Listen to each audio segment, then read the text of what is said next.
Hey everyone, we just got even more new console mods dropped in Baldur's Gate 3 for PlayStation 5 and Xbox players. I'll also be breaking down some of the updates to mods that we just got, and there's some pretty large updates to cover. As well, there is a bit of confusion around the Tailless Tieflings mod because there's actually two of them available on console. The funny thing is, the one that says fixed is actually the broken one. So searching up Tailless, if you find the one that doesn't say fixed, that's the one to use. But we did just get a new subclass mod here with the Whispering Blood Dark Urge roleplay class by Radium. And just a quick heads up, it does overwrite the agonizing blast ability that warlocks get. So just a heads up on that, it will add Whispering Bolt, not a huge deal. But with this subclass, you get the Impatient Blood bonus action doing a 1d4 piercing damage, pulling the creature closer to you by 3 meters and causing bleeding. Then you also get a choice of a bunch of different cantrips here, things like Booming Blade, Eldritch Blast, Dawn Stars, like arcane spells. Unfortunately, Psychic Spells is not currently on console. I'm hoping that that does come here soon.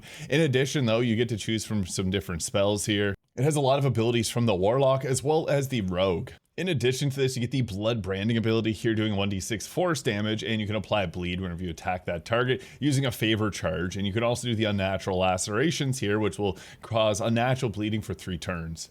And continuing to pick from the Warlock spell list, and again, you do get the Eldritch Invocations here, which are ended up being changed, but not a huge deal. You also get the Urge ability here for 10 turns. It lets you transform there, and you also get to choose more cantrips and spells. Level 5, whenever you get an attack at a target that's bleeding, you get a bonus action, and you get the Vile Blood Sanctuary, which allows you to apply bleed and deal an additional 1d8 of piercing damage to the target. And at level 6, you get Execute the Weak using an action, a bonus action to take out targets with less than 10 hit points. Doesn't list it, but whenever you use the Execute the Weak, it will give you your favor back, which you use for different abilities. And the Urge here, whenever you go into this, when you leave it, it's kind of like a rage ability, but you have a chance of lashing and getting madness and attacking anyone in sight using a lash out attack. And this includes your teammates, but you don't have to worry because you likely won't take them out. Also, at level 12, you get Power Word Kill, which is obviously a pretty powerful spell. You can also heal yourself by standing in a pool of blood. The Whispering Bolt cantrip there. And there's the good old-fashioned Power Word Kill, which is in the game if you play as Origin Gale and Ascend. I know I mentioned this yesterday, but this, I hope my Dark Urge Sword and Shield mod come to console because it would fit perfectly here because you can get advantage from this class, which further sets up your bleeding,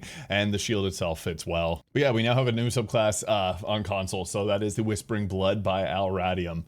Next up, this is exciting, the Crimson Hair Catalog Part 2 by Sweet Generous Things Mods. Now this adds in 13 new hairstyles, and some of these are actually, like all of them are actually pretty unique in their appearances here. So this is the first one. I'll just go through all of them here. I've used this one in a few different videos here. I also like this one here. It does have some light hair physics to it as well. And this as well as another option here. They don't have names, but doesn't really matter too much. This is the hairstyle that I started off the video with. Nice to have some more curly options out there. And here is another one. I also use this one in a lot of different videos here. Big ponytail, another long hairstyle. There's actually quite a few long ones in this hair pack. And this is actually a relatively new one. It came out the end of April. So it's nice to see this now available on console. The Crimson Hair Pack 1 is also available on console, and it has some great additions to this as well. So yeah, some really nice hairstyles here. Just want to quickly go through all of them here. So yeah, the Crimson Hair Catalog Volume 2. And I'll just go through some of their images there because it looks, you can do some really cool designs with this. Now I also want to mention that the Tailless Tiefling, I did say at the start here, the fixed version is the one that doesn't work. So I did have some confusion because the other one I can't show on YouTube, unfortunately. So search up Tailless and don't download the fixed one. This one doesn't work on console. The one that works on console is not the fixed one. But as far as console mod updates go, Fade's equipment distribution all in one just got an update here. And it is the most recent version, which has a bunch of bug fixes and different updates. This mod adds in over 400 pieces of equipment, and you can find it throughout the world.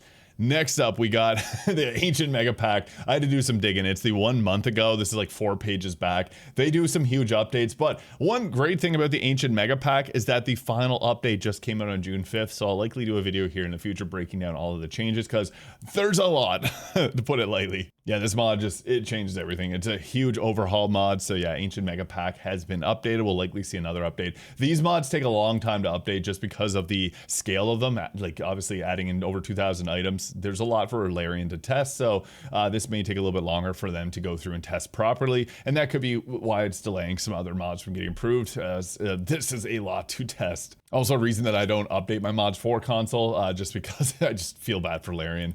And also we got an update to the Mind Weaver class here. It is not the fully updated version. We're actually a few versions back from what PC has. So yeah, huge listing of changes there. But again, they'll be updating this in the future as well, as this one got updated a few weeks back too. There's also an update to the tree home persistent player housing. One thing I do want to mention is that there is a update that fixes everything with a safe travel system, which Forkira May put together and works great. So hopefully we'll see this version come to console, because right now it does have a few issues because it doesn't actually act as though it's a camp, and it can forward some of your quests ahead. I was really excited about the major update there. I'll have to comment. But Faerun Colors also got an update, which adds the new Vengeance die and the Golden Lady. It's not the fully updated version here, but this is what the Vengeance die here looks like in the Golden Lady that were just added. So they're always doing different community ideas. We also recently got the Titania, the Heart Warder, Joy Bringer, and much more. So yeah, Faerun Colors is my favorite die mod. It is amazing.